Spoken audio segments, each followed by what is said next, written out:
Deddy Corbuzier janji tak ambil gaji sebagai staf sus Menhan.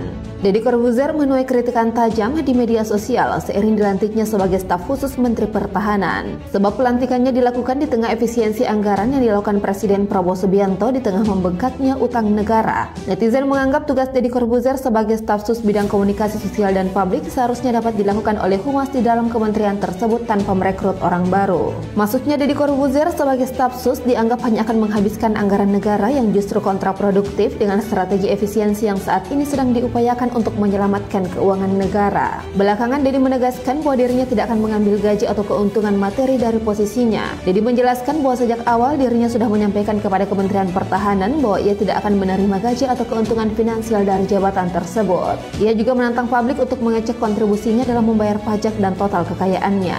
Sebagai staf khusus, Deddy Corbuzier diketahui berhak menerima gaji sekitar 24 juta rupiah hingga 29 juta rupiah atau setara dengan iuran BPJS Kesehatan untuk sekitar 700 peserta kelas 3. Berdasarkan aturan, staf khusus menteri mendapatkan hak keuangan dan fasilitas lainnya yaitu paling tinggi setara dengan jabatan struktural eselon 1B atau jabatan pimpinan tinggi media. Tidak hanya menerima gaji pokok saja, Deddy juga menerima tunjangan kinerja. Tunjangan ini juga seharusnya diterima oleh para dosen ASN tetapi tidak pernah dibayarkan sejak 4 tahun lalu.